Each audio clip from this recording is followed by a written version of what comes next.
नमस्कार, मैं हूँ मनविंदर। आप सभी राष्ट्रवादियों का एमबीएन नेटवर्क में एक बार फिर से बहुत-बहुत स्वागत है।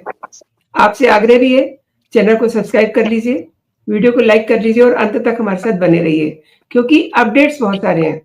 डोभाल साहब ने तो पड़ोसी देशों को डरा दिया है। उनके निशाने पता नहीं कहाँ-कहाँ, कब-कब लग जाएँ, ये किसी को पता नहीं है और इधर नोटम पे नोटम जारी किए जा रहे हैं।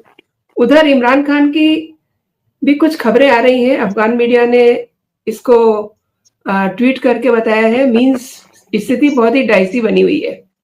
हमारी सेनाओं के ज़हन में, डोभाल साहब के ज़हन में क्या-क्या चीज़ें इस समय चल रही हैं। मेरे साथ जुड़ चुके हैं शिवम चौधरी ऑफिशियल से। शिवम चौधरी जी, तो शिवम जी ये सब क्या चल रहा है और डोभाल साहब तो धाय-धाय करने के मूड में है क्या? जी। मनविंदर जी नमस्कार, सभी दर्शकों को जय श्री राम। देखिए आज खबरें बहुत सारी हैं तो सभी को करने का प्रयास करेंगे। खबर बांग्लादेश से भी है, पाकिस्तान से भी है, कतर से भी है और बंगाल की खाड़ी से भी है, तो सभी पर चर्चा होगी। पहले बात कर लेते हैं जो छोटा कटोरा लेके कंगलू खड़ा है उसकी बात कर लेते हैं, बांग्लादेश की। दरअसल बांग्लादेश के जो एनएसए हैं खलीलुर रहमान, वो भी लगभग एक हफ्ते पहले भारत आए थे और भाई साहब ना तो बांग्लादेश के सिटीजन है, अमेरिकन पासपोर्ट होल्डर है, डुअल भी नहीं है, अमेरिका के ही सिटीजन है, वो एनएसए बने हुए हैं बांग्लादेश के। तो आप स्थिति समझ सकते हैं कि बांग्लादेश के अंदर क्या होगी। तो लगभग एक डेढ़ हफ्ता पहले भारत आता है। 20 तारीख को कोलंबो सिक्योरिटी कॉन्क्लेव में उन्हें जाना होता है, लेकिन उससे 2 दिन पहले लगभग 18 में वो भारत आता है और 19 तारीख में उसकी मुलाकात अजीत डोभाल से होती है। मनविंदर जी अगर आप म्यूट कर लें, अपनी तरफ से थोड़ा सा डिस्टर्बेंस है। तो 19 तारीख में अजीत डोभाल की मुलाकात होती है। तो तभी से ये स्पेकुलेशन होने लगा था कि किस चीज के लिए चर्चा है। क्या शेख हसीना के एक्सट्रेडिशन के लिए है? क्या जो चुनाव होने वाले हैं यूनिस उसके लिए कोई मोहलत चाहता है, या किस तरह की डिमांड हो सकती है? उसके अपने अपने स्पेकुलेशन थे। शेख हसीना का एक्सट्रेडिशन की रिक्वेस्ट फॉर्मली बांग्लादेश से आई है, ये एक्नॉलेज कर लिया है मिनिस्ट्री ऑफ एक्सटर्नल अफेयर्स ने, यानी ये निश्चित तौर पर ये बात तो हुई होगी। लेकिन एक और खबर निकल के आ रही है कई सारे मीडिया सोर्सेस के माध्यम से कि एक और बात हुई है। दरअसल बात ये हुई है, अजीत डोभाल ने खलीलुर रहमान को ये कहा कि भैया तुम्हारे यहाँ 12 कैंप चल रहे हैं, जरा उनको थोड़ा ध्यान रखो, उसमें ताला मारो। ये नहीं चलेगा कि तुम्हारे यहाँ कैंप चल रहे हैं, तुम्हारे यहाँ एलईटी के 11-11 मेंबर पीओके से बांग्लादेश के अंदर लैंड होते हैं, या आईएसआई के 8 लोग जिनके बाकायदा नाम है, रिकॉर्डेड लिस्ट है, हेलीकॉप्टर लेके चिकन स्नैक में जाएंगे, या इस तरह के जो टेरर कैंप्स हैं या जिस भी तरह के कैंप्स हैं तुम चला रहे हो, जो उसमें ट्रेनिंग दे रहे हो, भारत उसे सही नहीं मान रहा। और म्यांमार की तरह मान लीजिए कोई अननोन ड्रोन आ जाए या बालाकोट की तरह भारत कुछ कर दे, तो फिर ये मत कहना कि बड़े देश ने छोटे देश की संप्रभुता पर हमला कर दिया है और ये हो गया है जी और वो हो गया जी, और अपना कटोरा और अपनी आंसुएं लेकर कहीं पूरी दुनिया में भागते फिरो, तो ये चलेगा नहीं। मतलब ऐसा उन्होंने कहा नहीं है, लेकिन अगर उसका तर्जुमा करें तो कुछ ऐसा ही निकल के आता है। उन्होंने ये संदेश उन्हें दे दिया कि जो ये 12 टेरर कैंप चल रहे हैं, ये बांग्लादेश के अलग अलग हिस्सों के अंदर लगभग 2 से 3 जिले हैं, रंगपुर डिवीजन है, चिट्टागोंग हिल ट्रैक्ट है, इन सब में ये सब कार्यक्रम चल रहा है। इसे थोड़ा सा संभल के देख के इसे हटा लो फटाफट। हम चाहते नहीं है कि बड़े के हाथ से छोटा पिट जाए और फिर वो रोना दो। तो खबर यह है कि एक कैंप शायद उन्होंने ऑलरेडी कोमिला में हटा दिया है, उसको डिसमेंटल कर दिया, लेकिन 11 कैंप अभी भी है। जैसे ही ये बात अजीत डोभाल की होती है खलीलुर रहमान से, भाई साहब बांग्लादेश पहुंचते हैं उस कॉन्क्लेव के बाद, और वहां से सीधा ये व्यक्ति कतर पहुंचता है। और हम सबको पता है कि आज के समय में जो कतर एपिसेंटर है, उस पूरे कोऑर्डिनेशन का जो वेस्ट यहां से साउथ एशिया में करना चाह रहा है। कतर से ही मध्यस्थता हो रही है अफगानिस्तान पाकिस्तान के बीच। कतर से ही भारत को आमटिस्ट करने का प्रयास किया जाता है। जब हम देखते हैं कि ये नुपुर शर्मा वाला केस हुआ, तो कतर किस तरीके से इजराइल हमास वाला एंगल है, वहां से भी कतर चल रहा है। तो कतर एक एपिसेंटर है चीजों को यहां से कोऑर्डिनेट करने के लिए। ये भाई साहब वहां पहुंच जाते हैं, तो ये पता किससे मिलेंगे, क्या आइटिनरी है, क्यों गए हैं, अपने वहां के एनएसए से मिलेंगे, डिफेंस मिनिस्टर से मिलेंगे, किससे मिलेंगे, कोई जानकारी नहीं। लेकिन जो ये कोइंसिडेंस है ना कि उन्हें एक तरीके से उन्हें संदेश दिया जाता है और वो अचानक से वहां पहुंच जाते हैं, तो ये समझ आ रहा है कि कहीं से कोई फीडबैक आना है जिसको लेने के लिए शायद वो वहां गए। और साल 3 बाद उनकी यात्रा हो चुकी है ऑलरेडी। पहली 26 मई को वो कतर गए थे और वहां पे खबर है कि जो अमेरिकन इंटेलिजेंस और अमेरिकन मिलिट्री सर्विसेज है उनके लोगों से मिले थे। और उसी टाइमलाइन के दौरान अमेरिकन के जो चार्ज अफेयर्स हैं वो भी वहां पर थे दोहा के अंदर। उसके बाद इनकी दूसरी जो यात्रा होती है वो 26 जुलाई को होती है। उसके बाद वहां से वो सीधा अमेरिका पहुंच जाते हैं और उसके बाद इनकी अगली जो यात्रा होती है वो 28 अगस्त की होती है और वहां से आने के बाद ये ठीक चाइना पहुंच जाते हैं। यानी बहुत बिजी आदमी है, ऐसा नहीं है मतलब कभी इधर से उधर तो कबूतर उड़ता रहता है ना संदेश लेकर, वैसे भाई साहब बहुत भागा दौड़ी कर रहे हैं। जो लेटेस्ट संदेश लेकर ये व्यक्ति पहुंचा है वो तब पहुंचा है जब अजीत डोभाल जी ने जो ना कि ध्यान है हमारा, हमें पता है। अब बहुत लोग कहेंगे अरे शिवम जी आप तो बहुत अंदर की जानकारी दे रहे हैं, सेना की जानकारी आपने सार्वजनिक कर दी कि हम 12 जगह हमला करने जा रहे हैं। साहब ये ओपन सोर्स मीडिया के अंदर मीडिया के अंदर है और ये कोई छुपी खबरें नहीं होती। भारत के पास सैटेलाइट फुटेजेस है, ह्यूमन इंट है, बहुत तरीके होते हैं ये पता लगाने के कि कहाँ क्या चल रहा है। और बांग्लादेश में तो कोई ऐसा सिक्योरिटी कवर नहीं है, उनके पास कोई ऐसा इंफ्रास्ट्रक्चर नहीं है कि वो इन चीजों को छुपा सके, कैमोफ्लेज कर सके। आए थे कुछ अमेरिकन, उसमें से कुछ वापस जा भी नहीं पाए, कुछ टर्किश भी नहीं जा पाए, कुछ पाकिस्तानी भी नहीं जा पाए। तो अब ये चीजें तो उन्हें भी समझ आ रही है ना कि भैया तुमने किस बड़े हाथी के पैर में पैर फंसाने की कोशिश की है। तो कुचले जाओगे उसी डर से भाई साहब भाग गए हैं कतर। अब वहां से कुछ लेके आई, टूल किट वाले हैं ना, भारत में भी है कुछ टूल किट वाले, वो भी टूल किट लेने पहुंच जाते हैं। तो ये साहब भी टूल किट लेने पहुंच गए क्योंकि आजकल खतरा है ना, कोई भी कम्युनिकेशन डिवाइस सिक्योर नहीं है, क्या पता कौन टेप कर ले। हमने तो मुशर्रफ तक की बात पकड़ ली थी चाइना के अंदर कारगिल के दौरान, तो भाई साहब को वो भी डर होगा। और क्यों ना हो भैया, भारत अपनी सिक्योरिटी अपनी सुरक्षा को मजबूत रखने के लिए जिस हद तक जाना चाहे वो जाएगा।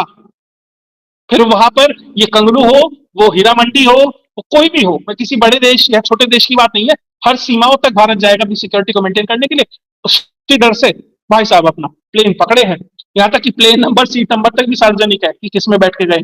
तो कहां तक जानकारियां सामने है लोगों को, तो ये ढकी छुपी बातें नहीं है, भारत ने स्पष्ट संदेश पहुंचा दिया जी।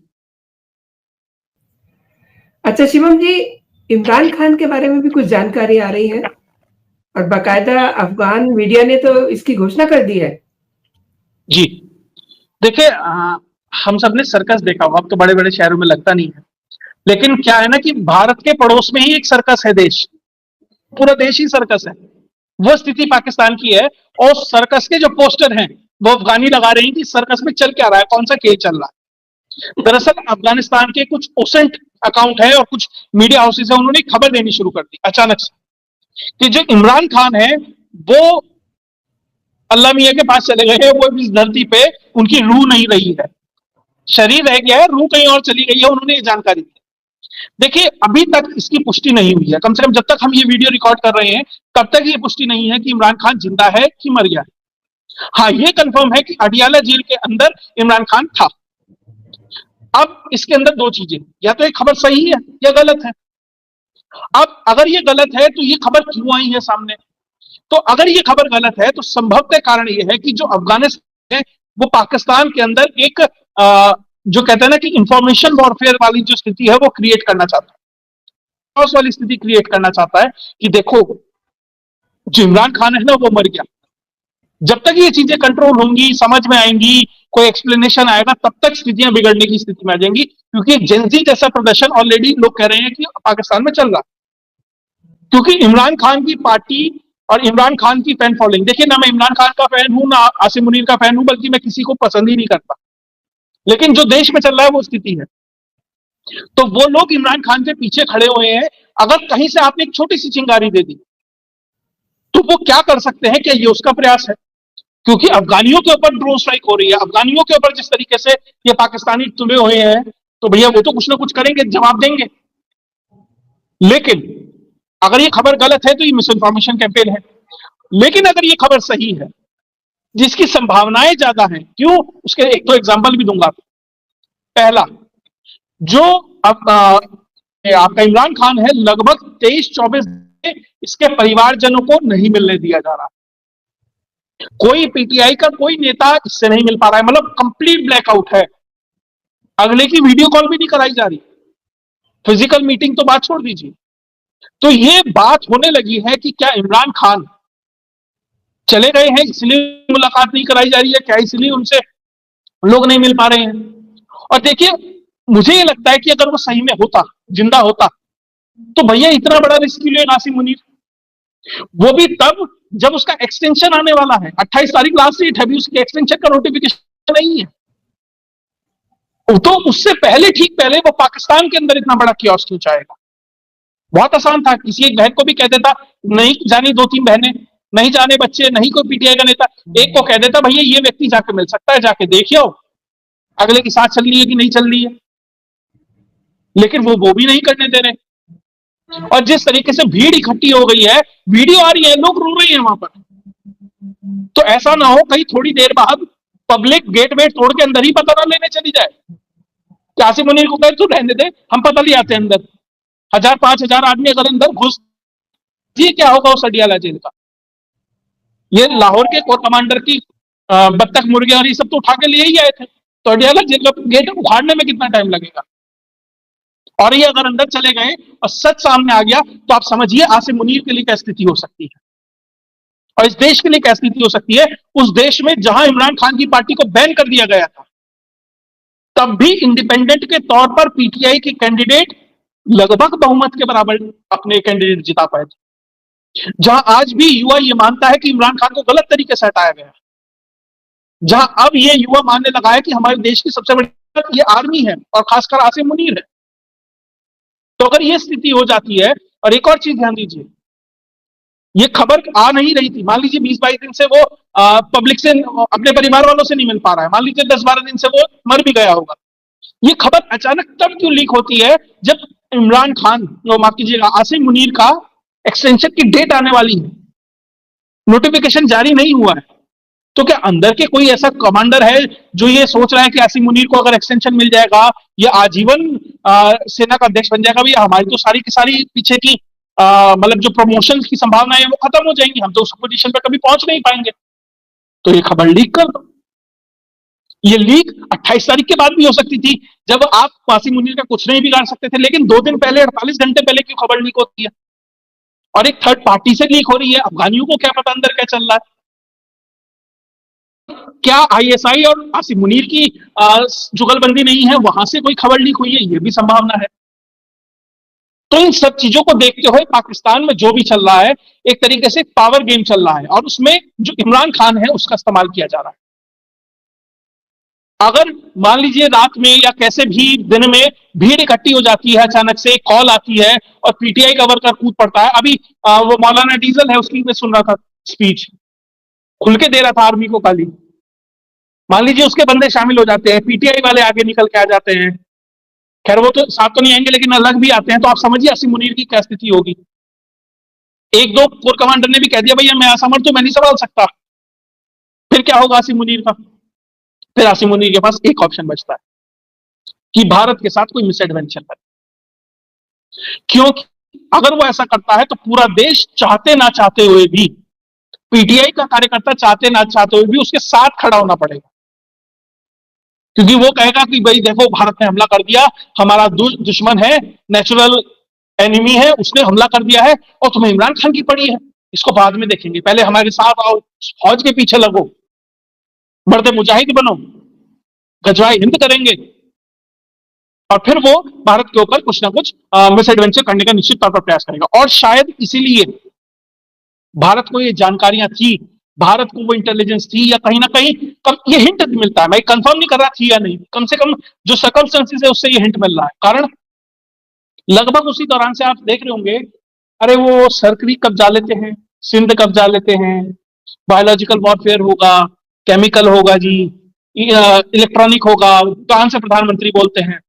यानी भारत का भी स्पष्ट संदेश था पाकिस्तान को, तुम्हारे यहां जो गलती हुई है ना, उससे बचने के लिए, उससे अपनी जान बचाने के लिए भारत के साथ कुछ गड़बड़ मत कर देना, अपनी कुर्सी बचाने के लिए भारत के खिलाफ कोई मोर्चा मत खोल देना, वरना इस बार तुम्हारी जमीन कब्जा करेंगे हम, वरना इस बार तुम हो ना कि इमरान बहाना माना, अगर तुम कुछ मिस एडवेंचर करोगे हम फिर तुम्हारे कौवे कबूतर ही मारेंगे ना, इस बार तुम्हारी जमीन पे कब्जा होगा। और तुम चाहते हो हम बांग्लादेश का इस्तेमाल करके कुछ करेंगे, तो बीच करने बड़ी हो सकती है। वो त्रिपुरा के राजा तो चाहते ही है भैया बीच एंजॉय करें, तो क्या पता हो सकता है चिटेगोंग हिट रहेगी हम ले लें। तो ये सब मत करना। ये स्पष्ट संदेश भारत की तरफ से आसिम मुनीर को लगभग पिछले 10-12 दिन से दिया जा रहा है।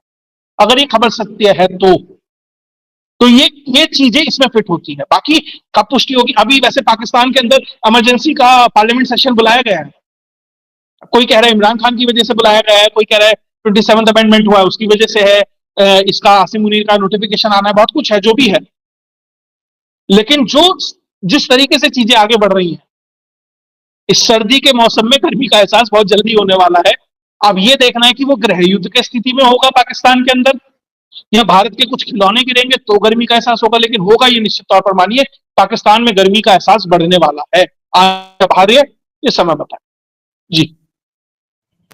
शिवम जी, भारत ने पूरी तैयारी की हुई है, कहिए कि डोभाल साहब ने पूरी तैयारी की हुई है, अब नोटम पे नोटम जारी हो रहे हैं। हाँ बिल्कुल, देखिए अभी 2 या 3 नोटम जारी हुए हैं। वैसे इतने नोटम हो गए हैं अब समझ नहीं आ रहा। ये भी एक डिसेप्शन होता है कि आप जी इतना जी कुछ कर दो कि आपको पता ही नहीं लगे असल में किस चीज में करना है। अब भारत को जब स्ट्राइक करनी थी अभी भी और बालाकोट के टाइम भी, तो भारत के क्या मल्टीपल प्लेन्स के पैकेजेस उड़ते थे। अब उसमें से पता नहीं है वो 4 कौन से हैं जो जाके हमला करेंगे। तो नोटम इतने जारी हो गए हैं पूरी भारत के अलग अलग हिस्सों में, पता नहीं है कि भारत को अगर कुछ करना है तो कहां करना है। तो अभी जो लेटेस्ट नोटम जारी हुआ है, जो अभी आपने इससे पिछले वाला दिखाया, वो राजस्थान के अंदर हुआ है और ये 3 तारीख से 6 तारीख तक चलेगा। जी। और इसके बाद जो दूसरा नोटम जारी हुआ है वो बे ऑफ बंगाल में ठीक अंडमान निकोबार के पास हुआ है, जो ठीक और ठीक मलक्का स्ट्रेट के पास है। देखिए मलक्का स्ट्रेट एक तरीके से चोक पॉइंट है चाइना का। चाइना ने अभी संदेश दिया भारत को अरुणाचल पर, वो महिला को रोककर 3 शिप को इंडियन ओशन में भेजकर। मैं ये नहीं कह रहा कि भारत कल को हमला कर देगा और मलक्का स्ट्रेट में सारी की सारी शिप रोक देगा चाइना की, लेकिन वो मैसेज दे रहा है, वो ये बता रहा है इस एरिया में हम भी कुछ कर सकते हैं। 1 तारीख से 3 तारीख तक है भले ही, लेकिन ये संदेश है कि इस इलाके में हम भी कुछ दबदबा रखते हैं, हम भी कुछ कर सकते हैं। तो अगर इन चीजों को जोड़ के देखा जाए तो जिस तरीके से चीजें बढ़ रही हैं, चाइना जिस तरीके से डाइवर्जन क्रिएट करने का प्रयास कर रहा है, पाकिस्तान में जो घटनाएं घटित हो रही है, भारत उसका जिस तरीके से जवाब दे रहा है, जिस तरीके से बांग्लादेशी एनएसए भागा फिर रहा है, तो कुछ तो बड़ा चल रहा है पर्दे के पीछे। अब वो पर्दे के पीछे ही रह जाता है या पर्दे के आगे आके भी उसमें कुछ होता है, और किस तरीके से वो जो सब्जी पक रही है वो क्या स्वाद लेकर निकलती है, ये तो समय बताए जी। एक और बड़ा अपडेट है, 6 से 8 दिसंबर के बीच में बंगाल की खाड़ी में मिसाइल परीक्षण की भी तैयारी चल रही हाँ है। वो भी है, देखिए वो पहले भी हुई थी, अमेरिकन चाइनीज शिप आ गए, भारत ने कैंसिल कर दिया। भारत ने फिर कहा, फिर चाइनीज शिप आ गए, भारत ने फिर कैंसिल कर दिया। अब वो भारत फिर कर रहा है, वो फिर आएंगे संभवतः, अब भारत फिर कैंसिल कर देगा। भैया हमें तो ये तो कहना हम करेंगे, वो आते रहो जाते रहो तुम लगे रहो। अब हो सकता है इसी बीच में भारत कर भी दे, तो जो भी है वो भी एक तरीके से सर्वेलेंस करने देखना चाहते हैं भारत क्या कर रहा है। अब भारत भी उस खेल को खेल रहा है चुने बिल्ली वाले को, ठीक है, जहां तक जाता है। तो लंबा गेम है, मैराथन है, जियोपॉलिटिक्स स्प्रिंट नहीं होती, वो जियोपॉलिटिक्स एक मैराथन होती है और नेवर एंडिंग मैराथन होती है, हमेशा चलती रहती है। कभी आप आगे कभी वो आगे, यही उसके बीच में ही आपको मैन्यूवर करना है जी। अच्छा, ये जो परीक्षण होने जा रहा है इसका दायरा बहुत बड़ा है, मतलब 1400 किलोमीटर दूरी तक ये परीक्षण के इम्पैक्ट हो सकते हैं। मिसाइल का पिछली बार भारत ने 2000 कहा, फिर बढ़ा के 2100 कर दिया, फिर बढ़ा के 3500 कर दिया, ये तो 1400 ही है। हो सकता है कि जब तक आते आते भारत इसका दायरा बढ़ा दे। ठीक है, देखते हैं जो भी है, जिस भी तरह की मिसाइल है नहीं है क्या है जो भी है। हाँ भारत ने कहा कि नोटम है, हम इसकी एक तरीके से यहाँ पे परीक्षण। ये जो भारत की तैयारियां चल रही हैं और उनका काउंटर उधर बांग्लादेश में भी देखने को मिल रहा है, अपने हिसाब से वो अपने हिसाब से तो कर ही रहे हैं, और ये काउंटर इन्होंने इमरान खान को आगे रख के किया है।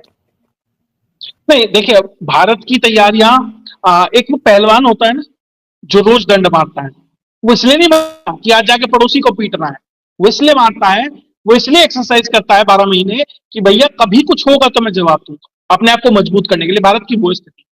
और रही बात बांग्लादेश क्या काउंटर दे सकता है, कम से कम इसके ऊपर मुझे टिप्पणी नहीं करके समय भी क्या वेस्ट करना, क्योंकि वो क्या काउंटर दे सकता है वो हमें भी पता है। ठीक है, और वो मतलब भारत की अगर असम राइफल भी वहां चली जाए, मैं कहूं यूपी पुलिस भी चली जाए, तो शायद बेहतर परफॉर्म कर देगी उनकी सिक्योरिटी एजेंसी से। तो मुझे कम से कम वहां से ऐसा कोई वो चीज नहीं दिखाई देती है। रही पाकिस्तान की, इमरान खान को अगर ये होता है, अगर ये खबर है सही है, या जैसे धीरे धीरे बहुत सारे सोर्सेज से निकल के आ रही है, मुझे ऐसा लग रहा है कि अगले पे कुछ ज्यादा ही ज्यादती हो गई। मुनीर को भी अपेक्षा नहीं थी कि इतना हो जाएगा। वैसे पाकिस्तान के ट्रैक रिकॉर्ड में आप कंफर्म कुछ नहीं कर सकते, उन्होंने तो भुट्टो को भी टांग दिया था, तो या बेनजीर को भी मार चुके हैं, उसके बाप को भी मार चुके हैं, तो इमरान के साथ भी कुछ हो गया हो तो कोई अचंभा नहीं है, ये ट्रैक रिकॉर्ड है।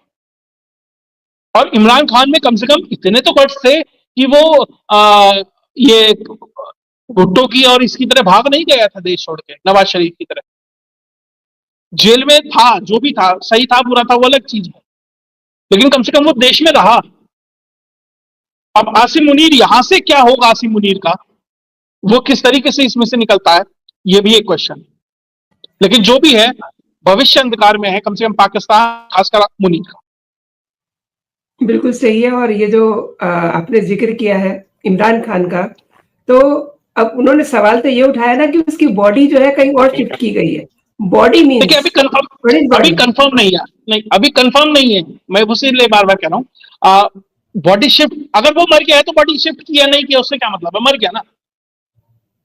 अब उसकी बॉडी कहीं ले जाओ, वो बवाल तो बस इतनी खबर से ही हो जाना है कि मर गया। अब बॉडी यहां गई वहां गई, उसका ऐसे हो गया वैसे, वो छोड़ दीजिए, खबर इतनी कंफर्म हो जाए Imran Khan dead in jail, बस बहुत है। इसके बाद कोई सुनेगा भी नहीं खान साहब कहां गए, सिर्फ एक लक्ष्य है कि भाई मुनीर कहां है, उसे ढूंढो, कौन से बंकर में छुपा है। ये स्थिति होनी है वहां, और सेना का एक बड़ा धड़ा मुनीर का साथ छोड़ देगा, इस बात पर ध्यान रखिएगा। सही कहा। और शिवम जी, आपने बहुत बड़ी बात की है कि एक बड़ा धड़ा जो है वो मुनीर को छोड़ने के लिए तैयार ऑलरेडी बैठा हुआ है। आपने शिवम जी मेरे शो के लिए समय निकाला, मेरे लिए समय निकाला, और मेरे दर्शकों को आपने कई विषयों पे जानकारी दी। आपका बहुत बहुत धन्यवाद। और जो लोग हमसे जुड़े हुए हैं उनसे भी मिले हैं कि वो शिवम चौधरी ऑफिशियल को भी सब्सक्राइब करें और वीडियो को लाइक जरूर कीजिए। इससे क्या होता है, इससे हमारे वीडियो की रीच बढ़ती है और वो ज्यादा से ज्यादा लोगों तक पहुंच पाता है। तो अभी के लिए इतना ही। जय हिंद, जय भारत।